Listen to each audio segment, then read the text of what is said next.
Começando agora mais uma provada especial de verão, direto da cidade de Cachoeira, onde vamos fazer uma viagem pela história e pela cultura do recôncavo baiano. Vamos mostrar também as riquezas do lugar, o petróleo, a cana-de-açúcar, a culinária e as manifestações culturais da região. Tudo isso, claro, com o auxílio luxuoso de historiadores, professores, poetas e personagens que trazem na sua própria história de vida a memória do povo do recôncavo. Uma de toda utopia e uma de toda beleza, como diz o nosso queridíssimo poeta santamarense Jorge Portugal. Recôncavo, extensa e fértil região da Bahia, uma região que tem como entorno a Bahia de Todos os Santos. Recôncavo, terra da Bahia, aonde os tambores batem forte, conversando uns com os outros. Terra aonde correm o Paraguaçu, o Subaé e o Jaguaribe. Recôncavo da Irmandade da Boa Morte, recôncavo de Dona Candô, recôncavo berço do samba.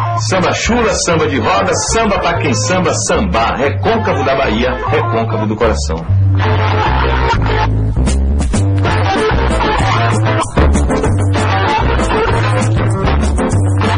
Tudo isso é apenas uma pitadinha do que vamos mostrar no programa de hoje, que ainda tem o Ralando na área, o desafio aprovado e mais histórias sobre os 60 anos de trio. E para começar a nossa viagem pelo recôncavo, eu vou chamar uma matéria que vai mostrar um pouco da história da região com os professores Márcio Dória e Cadu. E aí, professores, como isso tudo começou?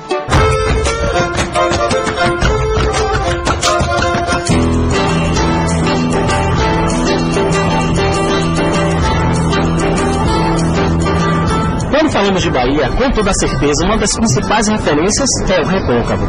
Lógico que quando falamos de recôncavo, nos referimos a mais de 20 cidades. Mas, historicamente, nós temos 5 centros urbanos que vão se destacar. São eles Jaguaribe, Santo Amaro, Maragogipe, São Francisco do Conde. E para começar essa jornada, nada melhor do que começarmos aqui, em Cachoeira. Não é mesmo, professor Cadu? Cachoeira, que é o marco do recôncavo, Cachoeira, que é uma cidade que é um marco de arquitetura, um marco de urbanismo, um marco de cultura, né? Então é uma das principais cidades realmente da região do recôncavo baiano. Porque quando nós estamos falando de recôncavo, nós não podemos perder de vista que é exatamente essa rede fluvial marítima que vai favorecer a economia e a interiorização. Aí o rio Paraguaçu, que é um marco, né, geográfico dessa região, que nasce na Chapada Diamantina e vai desaguar na Baía de Todos os Santos, se torna a principal porta de entrada e de saída também de mercadorias para a região do recôncavo e vai integrar justamente as grandes cidades do recôncavo, como por exemplo a cidade de Cachoeira, o Porto de Salvador, que na época era a capital do país, na época da colonização, e era um importante centro econômico que, integrado aí ao recôncavo, produzia aqui um ciclo financeiro significativo para o país inteiro. Um verdadeiro elo entre o interior e o litoral. E exatamente essa integração, né, de hidrovias promovida pelo rio Paraguaçu, justamente a Baía de Todos os Santos, que vai transformar o recôncavo numa área economicamente importante. E o rio Paraguaçu, que está aqui atrás de nós, não é isso, professor? Tem essa importância significativa ainda hoje, né? Não tanto no transporte, mas para o abastecimento de água. Então, vamos continuar essa viagem pela história do recôncavo, só que agora com destino à cidade de Santo Amaro.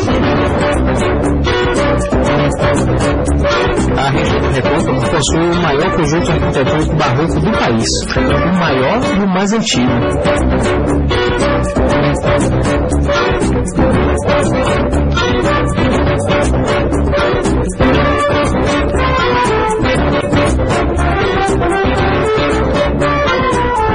Chegamos aqui no Solar Paraíba. Nós temos aqui exatamente esse conjunto que forma a economia açucareira do recôncavo. Casa Grande, capela, lá atrás temos as ruínas do antigo Engenho Paraíso e a senzala, que, lógico, como era uma construção com muito menos preocupação, geralmente ela não se conserva intacta. Mas mostra exatamente esse conjunto produtivo, né, que termina ganhando um nome único tipo de engenho. E é justamente essa economia açucareira que vai desenvolver toda essa riqueza na região e trazer essa abundância de arquitetura, né, barroca e a grande contribuição para a construção desse acervo magnífico que existe aqui no Recôncavo.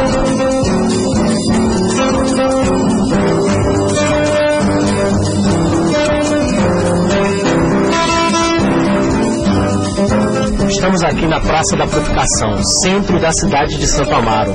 Ao fundo, a Casa da Câmara e Cadeia, que é exatamente o símbolo de todo esse processo da nova urbanização que vai acontecer em decorrência da economia açucareira.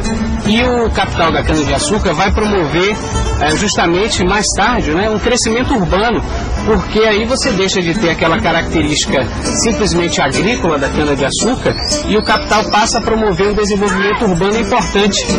E as cidades do Recôncavo, integradas com Salvador, acabam por formar um dos primeiros grandes núcleos urbanos do país. Os produtores de açúcar, com medo de investir na produção, já decadente, começam a investir em imóveis. Daí um surto urbano a partir do século XVII.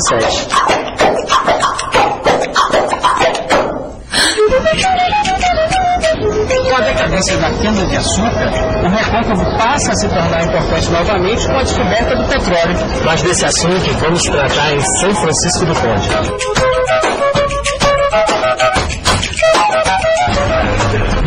Chegamos a São Francisco do Conde e a entrada da cidade já demonstra a sua vocação.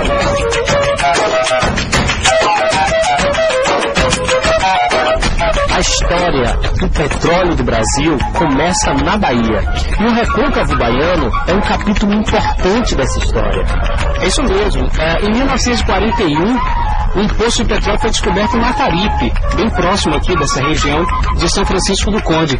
E as instalações da Petrobras se expandem até essa região aqui, tornando São Francisco do Conde um ponto-chave nessa produção de petróleo da região do Recôncavo. São Francisco do Conde hoje está entre as 3 maiores rendas per capita do Brasil, justamente por causa dessa instalação da Petrobras que se expandiu aqui pela região de São Francisco do Conde.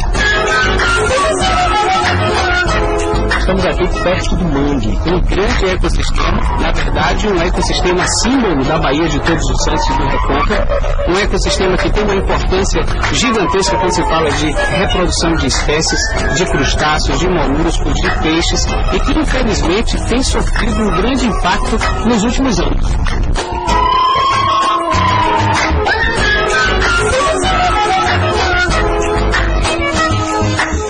História, arquitetura, cultura, biodiversidade. Aqui, em São Francisco do Conde, mostramos que no Recôncavo Baiano também se escreve um importante capítulo da economia na atualidade. Agora, vamos tomar um café, né?